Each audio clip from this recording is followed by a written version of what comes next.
제가 기도하고 시작하겠습니다. 아버지 하나님, 주님의 말씀은 영이요 생명입니다. 특별히 복음서에서뿐만 아니라 신약 성경 전체에서 예수님의 비유 말씀은 참으로 중요하고 여러 이단들도 이 말씀을 악용하여 자신의 주장을 내세우기에 저에게 더욱 소중하고 중요한 것 같습니다. 특별히 오늘 말씀은 예수님께서 하나님 나라에 관해서 들려주시는 첫 비유의 말씀이오니 은혜에 은혜를 더하여 주시기를 바랍니다.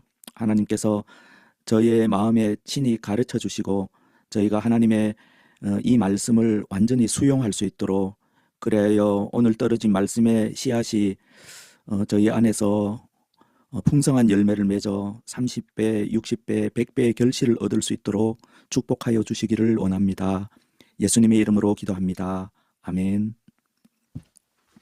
네, 이 성경에 보면 비유가 많이 나오지 않습니까? 이단들도 이 비유를 철저하게 활용하고 있는 것 같습니다. 왜냐하면 비유의 해석이 어렵거든요. 어떤 면에서는. 성경에서 비유라고 할 때 그 한 가지 의미만 있는 것이 아니고 여러 가지 의미를 가지고 있습니다. 비유라고 다 같은 비유가 아닙니다. 예를 들면 지규라고 하는 비유가 있습니다. 예를 들면 이런 거죠. 너희는 뱀같이 지혜롭고 비둘기같이 순결하여라. 이것은 특별히 단순한 비교죠. 뭐뭐처럼, 뭐뭐같이, 이런 것들을 지규라고 그럽니다. 해석이 아주 단순하죠.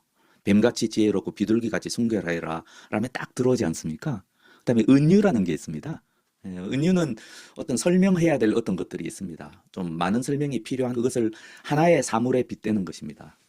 뭐 예를 들면은 예수님 말씀 가운데 너희는 세상의 소금이다, 너희는 세상의 빛이다 하는 것은 지규 너희는 뱀같이 지혜롭고 하는 것보다 훨씬 더 많은 설명이 필요합니다.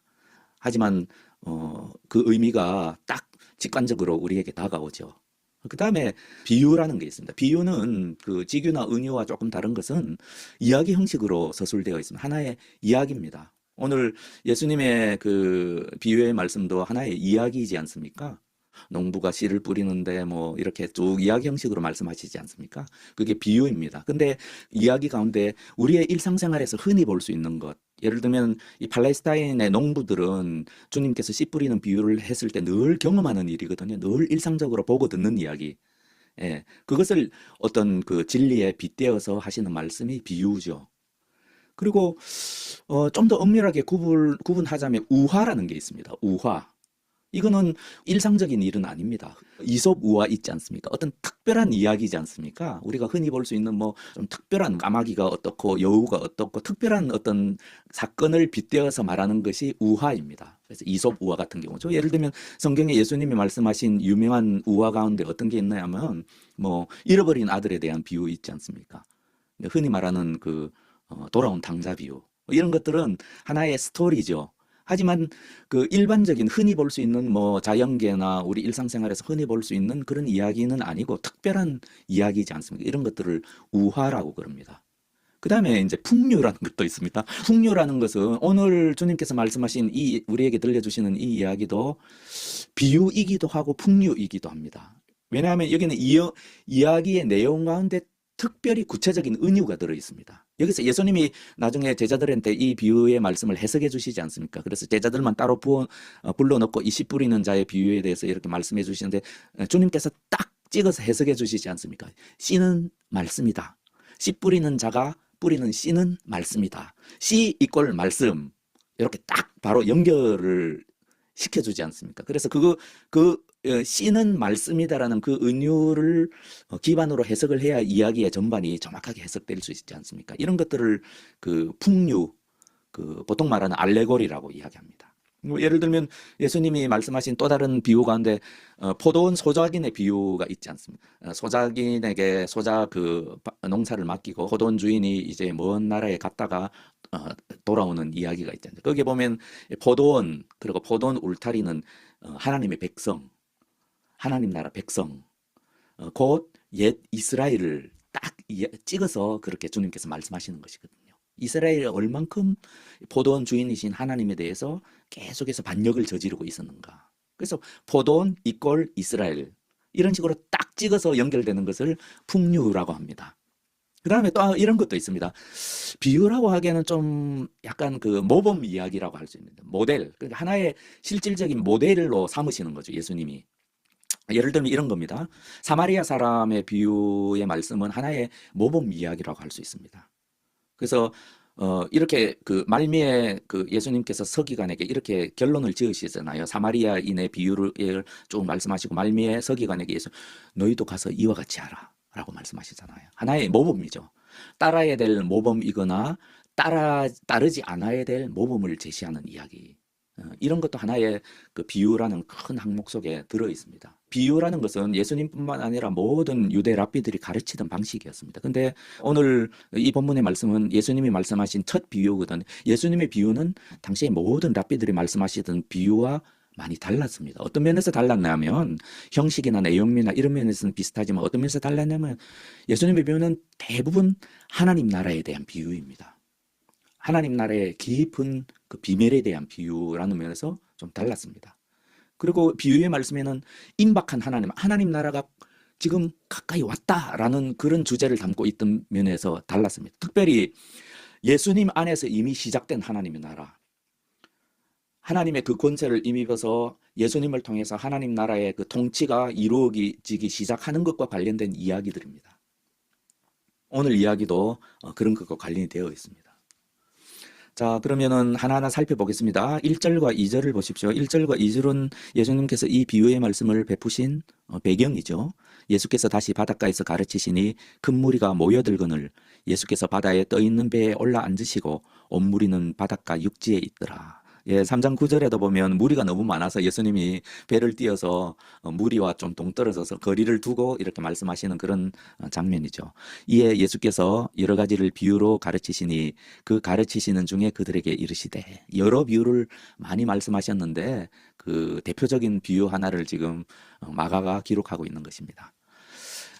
그리고 오늘 4장 1절부터 20절까지 나타난 비유의 말씀과 그리고 그 뒤에 21절부터 25절, 그 다음에 26절부터 29절까지의 비유, 그리고 그 뒤에 30절부터 나오는 이 비유까지는 굉장히 비슷한 비유입니다. 오늘 말씀하시는 이 비유를 중심으로 다양한 하나님 나라의 측면들을 예수님께서 비유해 주신다는 측면에서 4장 앞부분에 있는 하나님 나라의 비유들은 특별히 우리에게 중요합니다. 이 비유는 가능하면 외우면 좋겠고요. 우리 마음에 딱 그 박아두고 이 하나님 나라에 대한 예수님의 가르침의 기둥으로 우리의 마음에 삼으시면 좋겠다. 그런 말씀이 듭니다. 주일학교 때부터 많이 들어온 말씀이지만 말씀의 뿌리를 내린다 할까요? 좋은 밭이 되어서 이렇게 30배, 60배, 100배의 결실을 맺는 그런 하나님의 말씀이 되었으면 좋겠습니다. 3절부터 이제 말씀하시죠. 들으라, 씨를 뿌리는 자가 뿌리러 나가서. 씨를 뿌리는 자가 누구인지, 하나님이신지, 아니면 예수님이신지, 아니면 교회 내에 말씀을 선포하는 자들인지 명확하지 않습니다. 다만 명확한 것은 뿌리고 있는 씨는 말씀입니다. 하나님의 말씀. 이것이 굉장히 중요합니다. 뿌리는 그 씨는 곧 하나님의 말씀을 은유하는 것이다.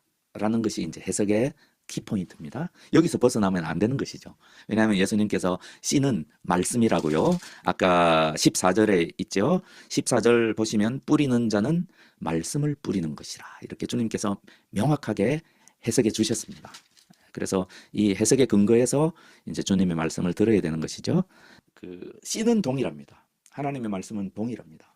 영원한 하나님의 말씀입니다. 변치 않은 하나님의 말씀입니다. 어떤 상황이나 시대나 어떤 말씀을 듣는 사람과 상관이 없는 영원한 변치 않은 하나님의 말씀입니다. 여기서 변화되는 것은 밭입니다. 땅입니다. 네 가지 땅이 나오죠. 첫 번째 땅, 두 번째 땅, 세 번째 땅, 네 번째 땅. 우리가 잘 알고 있는 말씀이고 이 말씀을 주님께서 친히 해석을 해 주셨습니다. 이 주님의 해석에는 이 그 마가복음의 첫 독자 초대교회 성도들, 이 초대교회 성도들이 예수님의 말씀을 어떻게 해석했나는 그 해석이 잘 반영되어 있습니다. 그래서 우리에게 큰 은혜가 되는 것 같습니다. 뿌릴 새 더러는 길가에 떨어짐에 새들이 와서 먹어버렸고, 첫 번째 무슨 땅입니까? 길가입니다. 길가. 딱딱한 땅인 것 같습니다. 보통 길은 또 길 주변은 딱딱하지 않습니까? 거기에 씨가 뿌려졌습니다.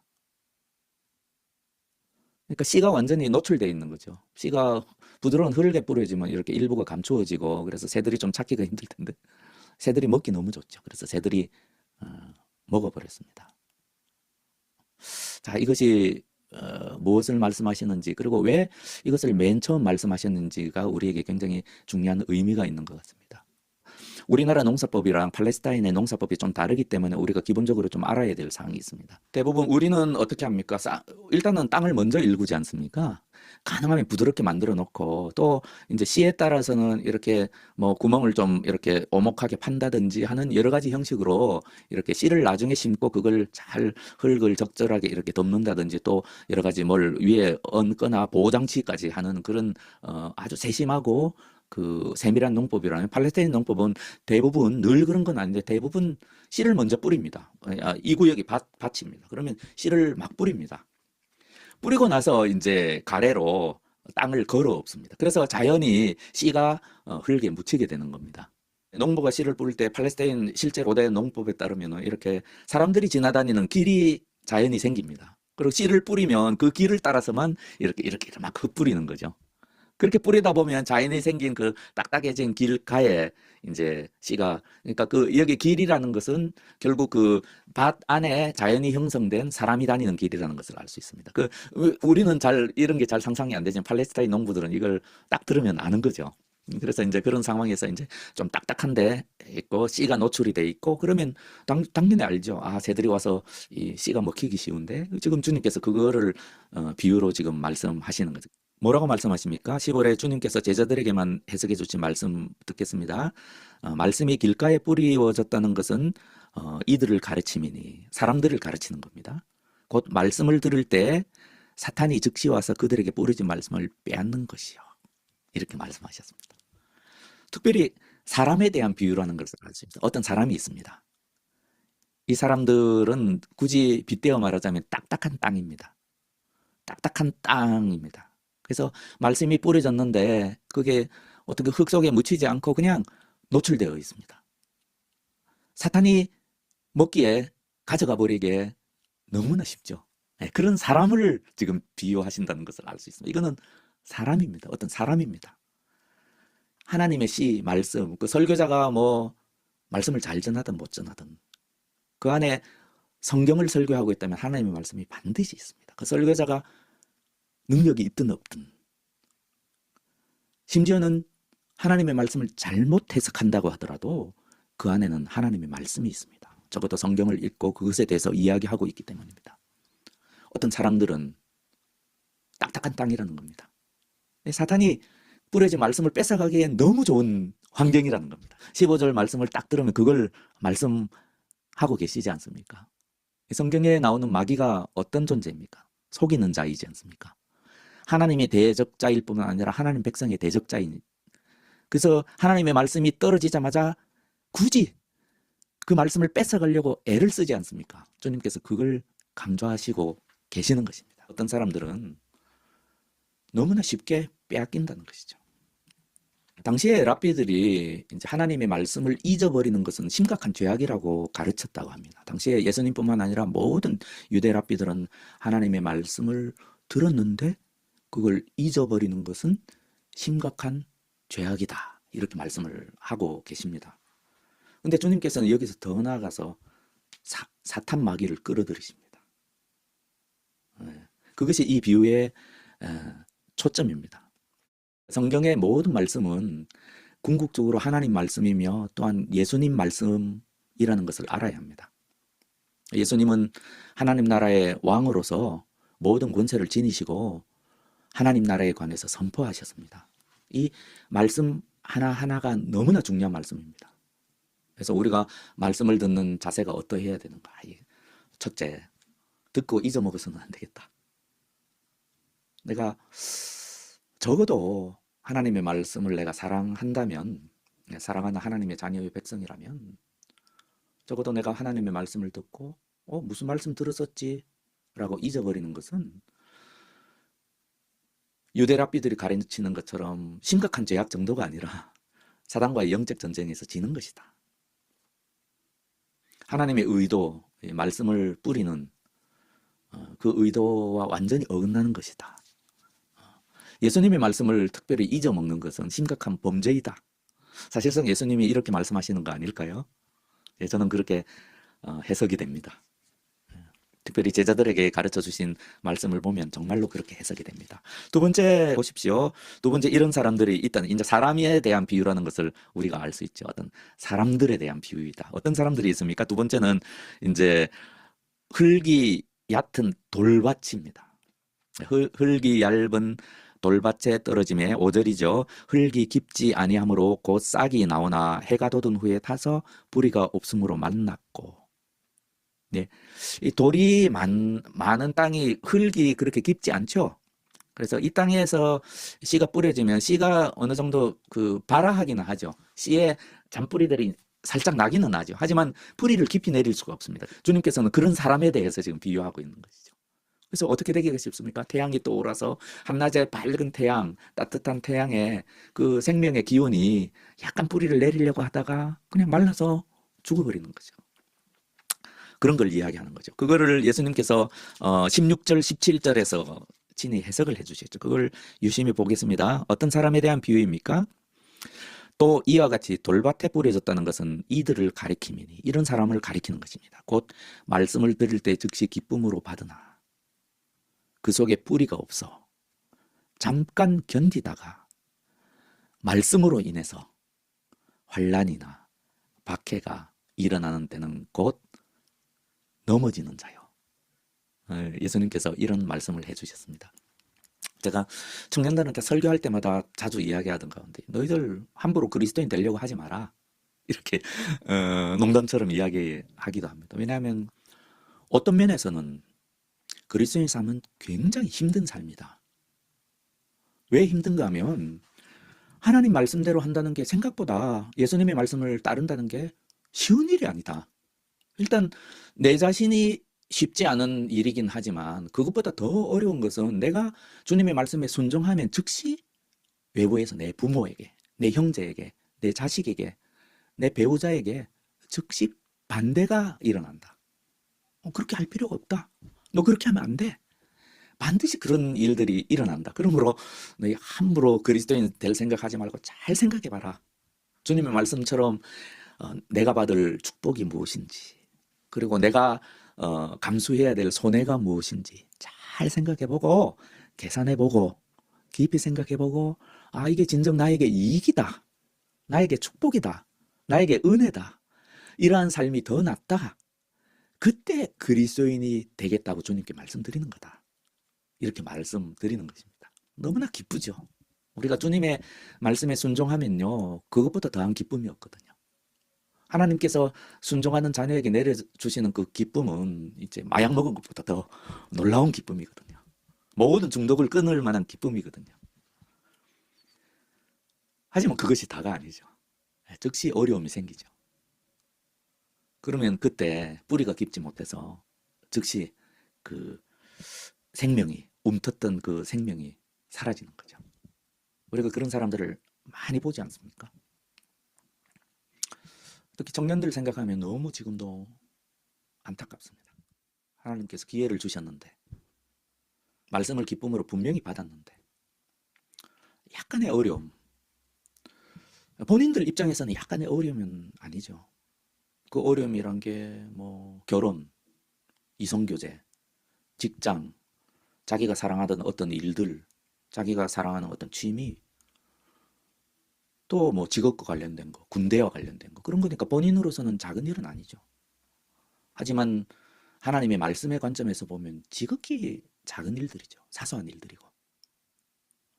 우리가 뭐 간단하게만 생각해봐도 그런 것을 포기하고 주님의 뜻을 따름으로써 얻는 이익과 그것으로 발생하는 손해, 그것을 비교하면 말도 안 되게 차이가 나지 않습니까?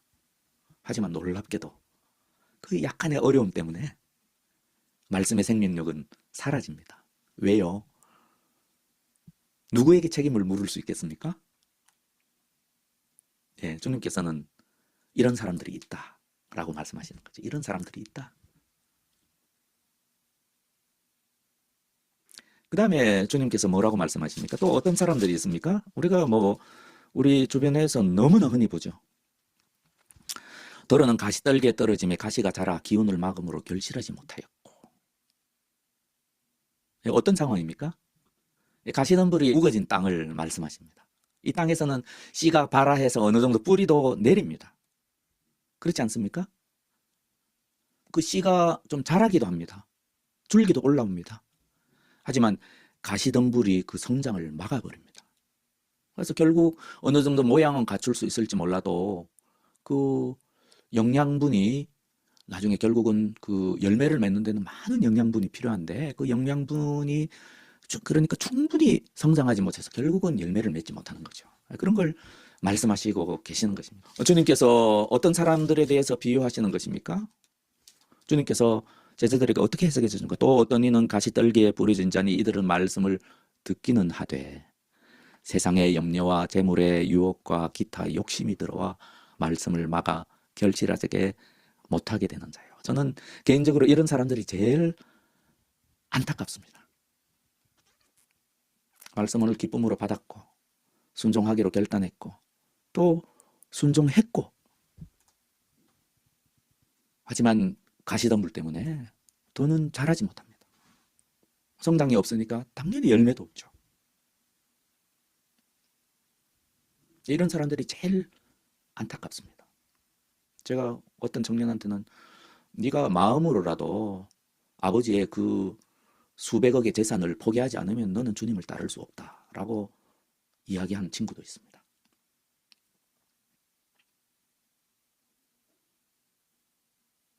너무 안타깝죠.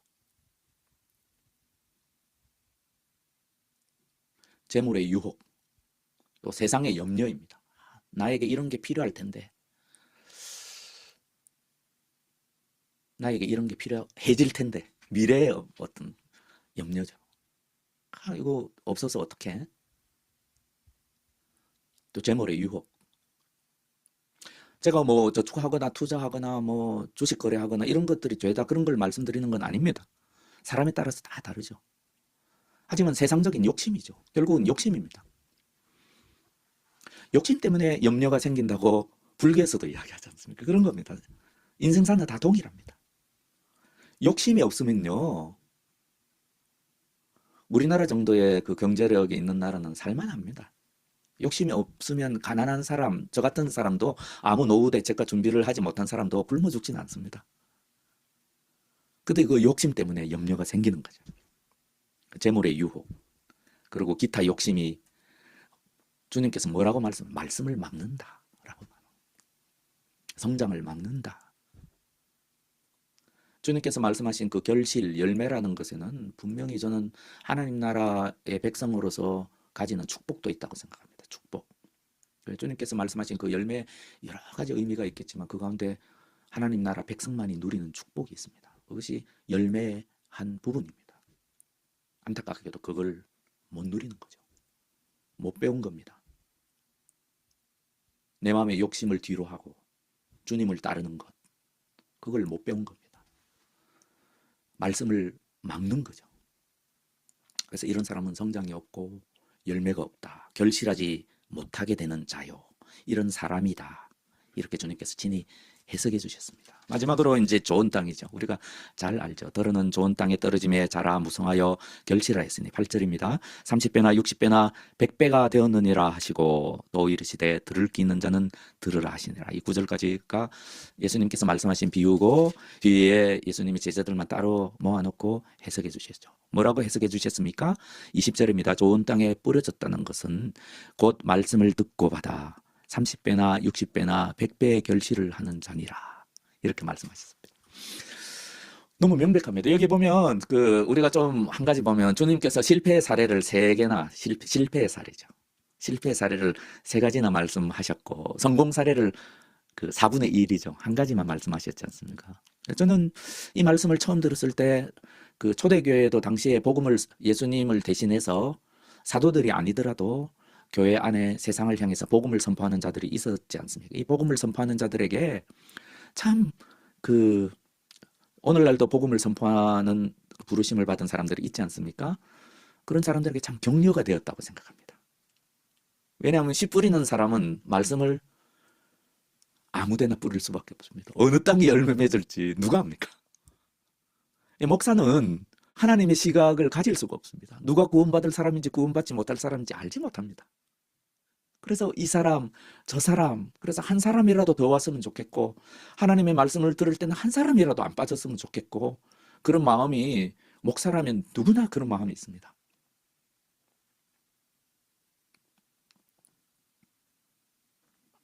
하지만 목사는 예수님의 이 비유의 말씀을 통해서 압니다. 모든 사람에게 열매 맺지는 않을 거라는 걸 압니다. 알면서도 뿌리는 거죠.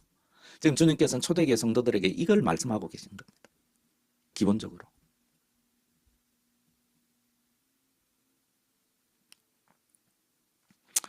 예수님 말씀의 이 강조점은 풍성한 수확량에 있습니다. 한번 보십시오. 좋은 땅에 뿌려졌다는 것은 말씀을 듣고 받아 30배나 60배나 100배의 결실을 하는 자니라. 30배, 6배, 60배, 100배. 이게 무엇을 의미할까요? 우리가 딱 그 당시에 팔레스타인 그 농업의 상황을 알지 못해도 야, 참 풍성한 결실이구나. 그걸 알 수 있지 않습니까? 그러니까 이제 뭐 이런 거죠. 벽시 한 알이 자라가지고 줄기에서 열매들이 쭉 나올 때 이 한 알이 100알이 열리는 거죠. 그게 100배죠, 100배. 그러면 당시에 팔레스타인의 농업이 어떠했을 것인지 우리가 좀 알아야 되는데 학자들의 이야기입니다. 제가 소개하겠습니다. 그 팔레스타인 가운데 요단 계곡에 굉장히 비옥한 땅이 있습니다.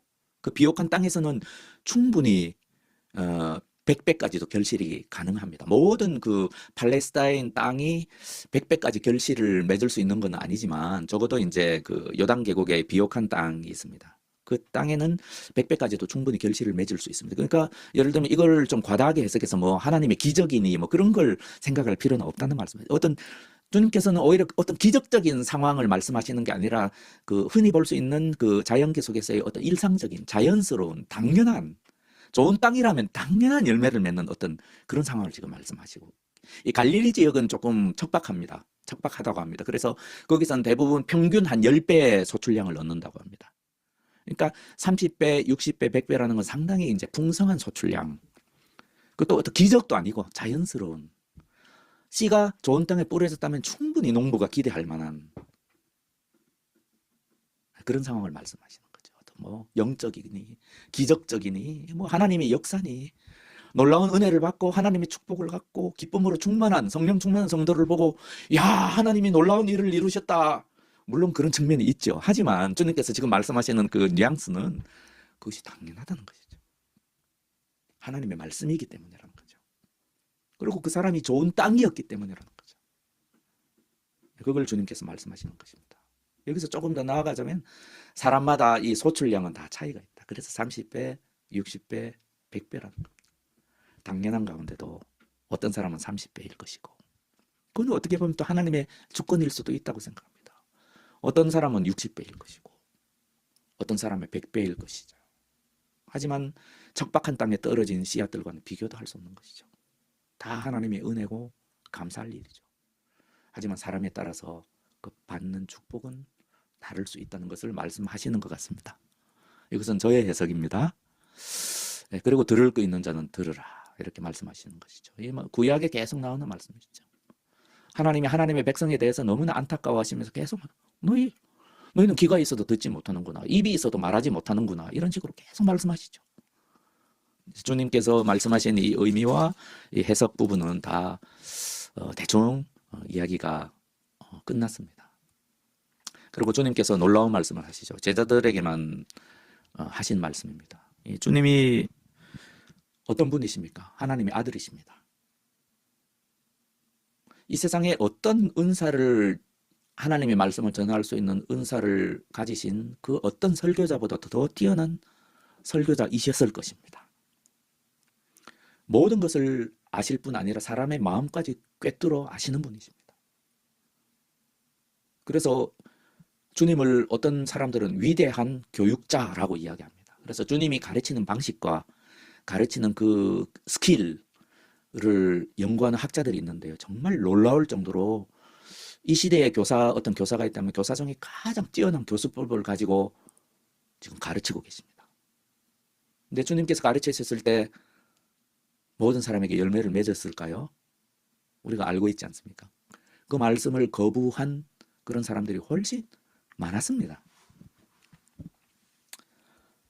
주님께서도 낭망이 되지 않으셨을까요?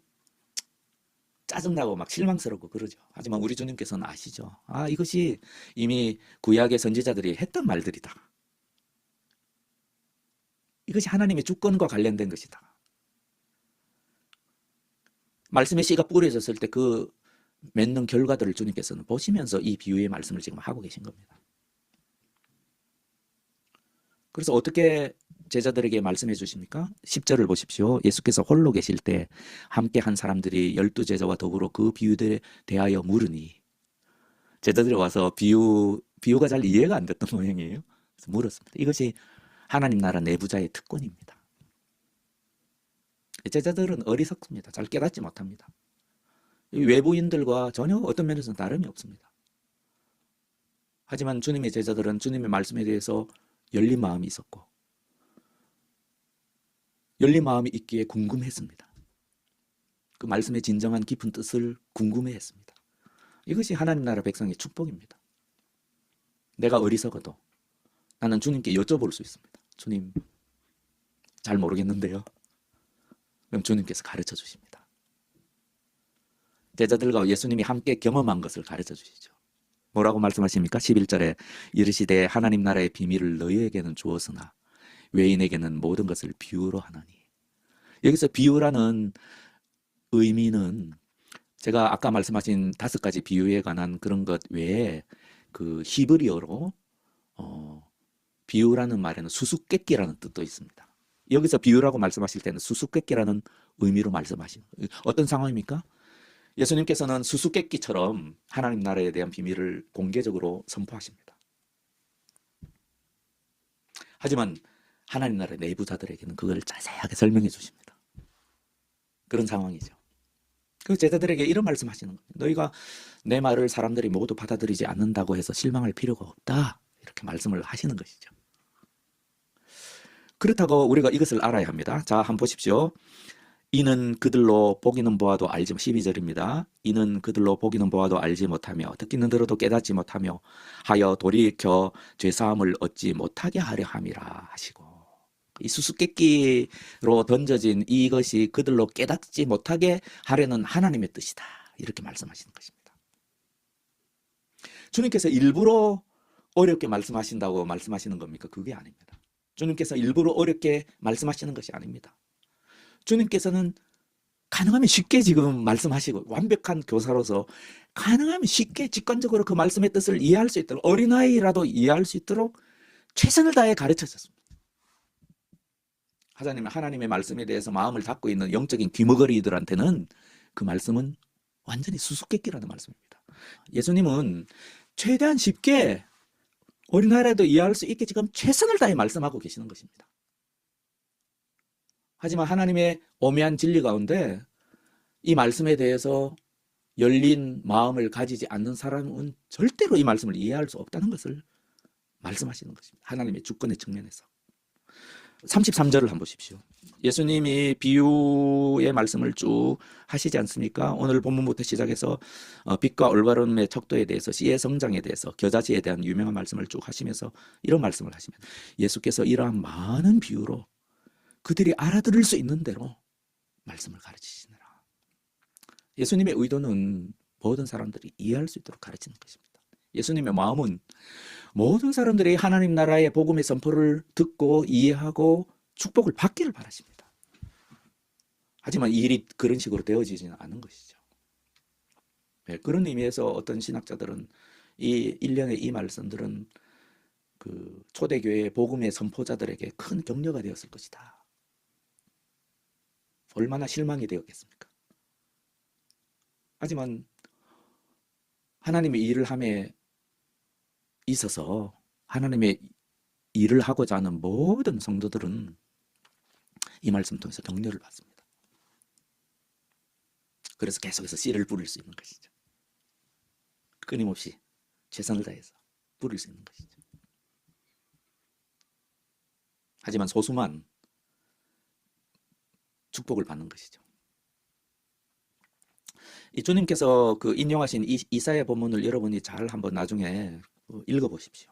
그리고 주님의 이 인용하신 말씀과 비교해서 잘 살펴보십시오. 지금 이스라엘 백성들의 마음이 지금 완악해질 대로 완악해져 있는 겁니다. 딱딱해질 대로 딱딱해져 있는 겁니다. 하나님께서 선지자들을 보내서 무슨 말씀을 전하셔도 그 말씀을 받아들이지 않습니다. 지금 그런 상황에서 하나님께서 하시는 말씀입니다. 더는 하나님 말씀을 전하는 것이 의미가 있나라고 선지자들은 하나같이 생각했을 겁니다. 지금 내가 하나님 말씀을 전하는 게 무슨 의미가 있지?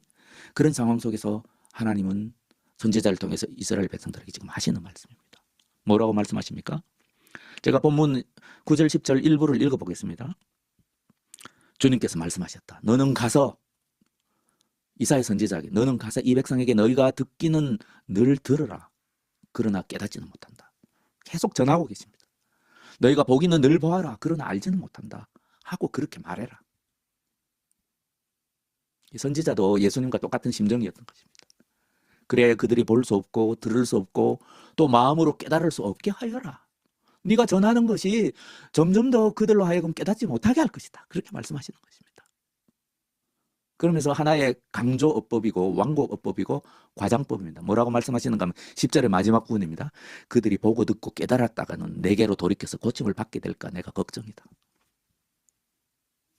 하나님의 마음이 느껴지십니까? 하나님이 선지자를 통해서 하나님의 말씀을 계속 전했습니다. 하지만 이스라엘 백성은 빈틈이 없습니다. 하나님의 말씀이라는 모든 것을 쳐냅니다. 그래서 하나님은 어떻게 하기로 결정하셨습니까? 우리 같으면 메신저를 다 안 보내죠. 예언자들을 다 안 보내죠. 하지만 예수님 오시기 전 400년 기간에 예언자들을 아예 주님께서 안 보내신 적이 있습니다. 400년간. 그 전까지는 예언자들을 끊임없이 보내셨습니다. 더 위대한 예언자들을 보내셨습니다. 그래서 어떻게 하시겠다고 작정하신 것입니까? 내가 하나님의 백성의 마음을 더 완악하게 하겠다라고 작정하신 것입니다. 이것을 어떤 신학자들은 좀 기억해 두시면 좋습니다. 형벌적 눈멀음이라고 이야기합니다. 이미 하나님의 심판과 그 저주는 확정이 되어 있습니다. 하나님께서는 그것을 더 든든히 하기 위해서 계속해서 메신저를 보냅니다. 계속해서 말씀의 씨앗을 뿌립니다. 형벌적, 심판적 눈먼입니다. 이것이 구약시대에도 그리고 예수님 당시에도 초대교회에도 오늘날 교회에도 계속해서 일어나고 있는 일입니다. 형벌적 눈멀음. 우리는 한 사람도 그런 사람이 되어서는 안 되겠습니다. 뭐 통계를 따질 일은 아니지만 4분의 3은 그런 사람이라고 주님께서는 말씀하십니다. 그래서 좁은 그 길이다 이렇게 말씀하시는지도 모르겠습니다. 그래서 대부분 우리 마음에 어떤 측면이라도 크게 작게 이 돌밭인지 어떤 때는 돌밭이기도 하다가 어떤 때는 가시떨기에 뿌려진 자이기도 하다가 내가요. 또 어떤 때는 잠시 좋은 땅이었다가 또 어떤 때는 진짜로 씨앗이 뿌려지자마자 바로 잊어먹는 그런 경우도 없지 않지 않습니까? 우리 마음에. 네, 그런 데 대한 주님의 경고의 말씀이기도 합니다. 복음을 선포하는 자들에게는 또 열심히 전도하는 성도들에게는 이것은 격려의 말씀이고 그리고 마음이 딱딱해져가는 혹은 이미 딱딱해진 그런 성도에게는 무시무시한 경고의 말씀이기도 한 것이죠. 이것이 하나님 나라의 이것을 제일 처음 말씀하심으로써 주님께서는 하나님 나라, 하나님의 다스림에 있어서 하나님의 말씀이 얼마나 중요한지를 딱 우리에게 말씀해 주신 말씀이다 하는 것이죠. 하나님의 말씀이다. 이것이 우리에게 떨어져 30배, 60배, 100배 결실을 얻어야 된다. 이것이 하나님 나라의 생명이고 하나님 나라의 확장이다. 여기는 씨가 있다. 그리고 땅이 있다. 너희는 어떤 땅이 될 것인가? 이것이 이 말씀의 궁극적인 초대교회 성도들은 그렇게 받아들였을 걸로 생각합니다. 그래서 이런 풍성한 30배, 6배, 60배, 100배의 그 결실을 누리는 저와 여러분이 되기를 간절히 바랍니다. 마치는 기도하도록 하겠습니다. 하나님, 제가 전한 말씀 가운데 제가 왜곡한 것이나 또 헛된 말을 한 부분이나 주님, 제가 혹시라도 잘못 해석한 부분이 있을까 두렵습니다. 하지만 그 가운데 일부라도 하나님의 말씀이 있다면 그 말씀이 저희의 생명 가운데서 30배, 60배, 100배 풍성한 결실이 있도록 이 시간 저희의 마음을 인도하여 주시기를 원하옵나이다. 저희가 말씀을 읽을 때마다, 볼 때마다 하나님의 말씀의 생명이 하나님 나라의 시민으로서 또 하나님 나라의 확장에 있어서 가장 중요한 요소라는 것을 깨닫고 사단이 이 말씀을 빼앗아가지 않도록 저희의 욕심이 이 말씀의 성장을 방해하지 않도록 오로지 열린 마음으로 하나님의 말씀에 전적으로 순종하는 저희가 되도록 하나님께서 저희의 마음을 지키고 붙들어 주시옵기만을 간절히 바라옵고 원하옵나이다. 예수님의 이름으로 기도합니다. 아멘.